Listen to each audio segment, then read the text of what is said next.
মই একেদিন ভিডিঅ' দিব একদমেই সময় পোৱা নাই। কি কাৰণে সময় পোৱা নাই সেইটো আপোনালোকক জনাই আছোঁ বাৰু। তাৰ আগতে আজিৰ দিনটো মই কেনেকৈ ষ্টাৰ্ট কৰিলোঁ এবাৰ দেখাই দিওঁ।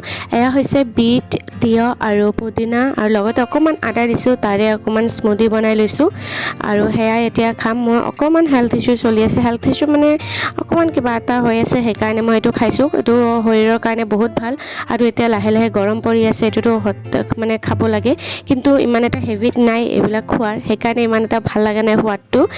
যোনটো সঁচা কথা আপোনালোকে খাই পাইছে কিনা জনাব। মই আদা দিয়াৰ কাৰণে বাৰু অকণমান ভাল লাগিছে খাবলৈ, কিন্তু যোনে সদায় খাই থাকে তাৰ কাৰণেতো ভাল লাগিব, এটা হেবিট হৈ যায়। তো এতিয়াৰ পৰা মই সদায় খাবলৈ চেষ্টা কৰি আছোঁ বাৰু। আৰু ইয়াতে মই খাই ফিনিছ কৰি দিলোঁ আৰু এতিয়া ৰিজাল্টৰ কাম অকণমান বাকী আছে, সেয়া কৰিম। তাৰপিছত স্কুল যাব লাগিব অকণমান, তাৰ কাৰণে ৰেডি হ'ম। তো বাকীখিনি চাই থাকক। এয়া মই ৰেডি হৈ গৈছোঁ স্কুল যাবলৈ। আৰু মাৰ্চ মাহটো যেনেকৈ অফিচ বা কিবা কোম্পানী তেওঁলোকৰ কাৰণে মাৰ্চ এণ্ডিঙৰ কথা থাকে, আমাৰো চেম তেনেকুৱাকৈ মাৰ্চ মাহটো মানে স্কুলৰ ৰিজাল্ট পাতি এইবিলাক দিয়া মানে বহুত কাম, ধেৰ কাম। ভিডিঅ' বনাই থাকোঁতে এই ফুলজোপালৈ চকু পৰিল। ইমান ধুনীয়া নহয় ফুলজোপা, দেখিবলৈ বহুত ধুনীয়া হয়। আৰু মোৰ মোবাইলত ইমান বেছি ভালকৈ ক্লিয়াৰ হোৱা নাই, কিন্তু কালাৰটো নহয় একদম ৰঙা হয় আৰু বহুত ধুনীয়া হয়। এই ফুলজোপাৰ নামনো কি আপোনালোকে জানেনে? কমেণ্ট কৰি জনাবচোন। মই কিন্তু নাজানো, সেইকাৰণে আপোনালোকক সুধিলোঁ। তাৰ লগতে আছে এজোপা গোলাপ ফুল, আৰু সেই গোলাপ ফুলজোপা ইমান ধুনীয়াকৈ ফুলিছে। আৰু এজোপা গোলাপ ফুল আছে, দেখাইছোঁ ৰ'ব, সেইটো আৰু ধুনীয়াকৈ ফুলিছে। 3টা নে 4টা একেলগে ফুলিছে, ইমান ধুনীয়াকৈ ফুলিছে চাওকচোন। Light pink.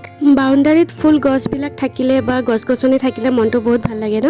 অ'কে, বহুত কিবা কিবি ক'লোঁ, এতিয়া আহোঁ আচল কথাত, যে মই কি কাৰণে ভিডিঅ' দিব পৰা নাই। মই আপোনালোকক কৈছিলোঁ আগৰ ভিডিঅ'ত যে মই ভিডিঅ' এতিয়া ৰেগুলাৰ দিম, কিন্তু মই পৰা নাই, সেইকাৰণে মই বহুত বেছি দুখিত। কাৰণ কি জানেনে, এইটো যিহেতু ক'লোৱে মই মাৰ্চ মাহ কপি চোৱা মানে ৰিজাল্ট দিয়াৰ বহুত এটা হেডেক আছে, আৰু 9ৰ পৰীক্ষা যিহেতু মানে বহুত দেৰিকৈ শেষ হৈছে, সেইকাৰণে 9ৰ ক্লাছ টিচাৰ মই, আৰু ক্লাছ টিচাৰৰ বহুত বেছি কাম থাকে, ৰিজাল্ট বনোৱাৰ কামৰ পৰা আদি কৰি চব।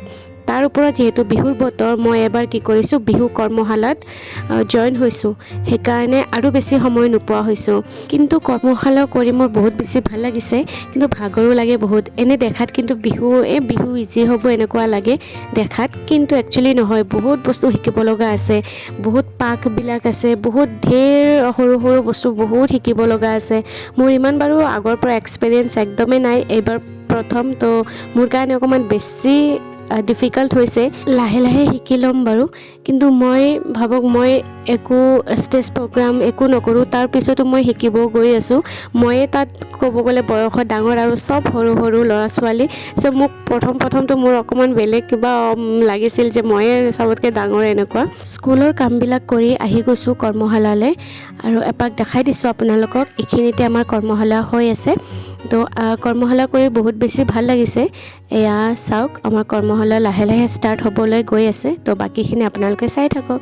ফাৰ্ষ্ট দিনা যোনদিনাখন কৰ্মশালাত গৈছোঁ, এনেকুৱা লাগিছে মানে গৈ কেনে যে চব মোৰে ষ্টুডেণ্ট। তো মোৰ বহুত বেছি লাজো লাগিছে ফাৰ্ষ্ট টাইম, কাৰণ তাত বয়সত ময়ে বহুত বেছি ডাঙৰ তেওঁলোকতকৈ। কিন্তু এটা কথা হয়, শিকাৰ কোনো বয়স নাথাকে, গতিকে আমি শিকিব ইচ্ছা কৰিলে যিকোনো বয়সতে শিকিব পাৰি, একো কথা নাই। তো তেনেকৈ ইয়াতে চাওক, আমাৰ কৰ্মশালা ষ্টাৰ্ট হৈছে। সৰুকেইটাৰ আগতে শিকায় আৰু তাৰপিছত আমাক শিকায়। ভালেই লাগিছে বাৰু, কৰ্মশালা কৰি বেয়া লগা নাই। আৰু ইয়াতে আমাৰ আজিৰ কাৰণে কৰ্মশালা শেষ হৈছে। আৰু এয়া চাওক, মোৰ ফেচ কি অৱস্থা হৈ গৈছে নাচি নাচি, একদম ভাগৰ লাগি গৈছে। আৰু ইয়াতে আমাক লাষ্টত খাব দিয়ে, সদায় বুট খাব দিয়ে। আজিৰ কাৰণে আমাৰ কৰ্মশালা ইয়াতে শেষ। আপোনালোকৰ কেনেকুৱা লাগিলে জনাব, ভাল লাগিলে লাইক কৰিব। চ' আজিৰ কাৰণে বাই।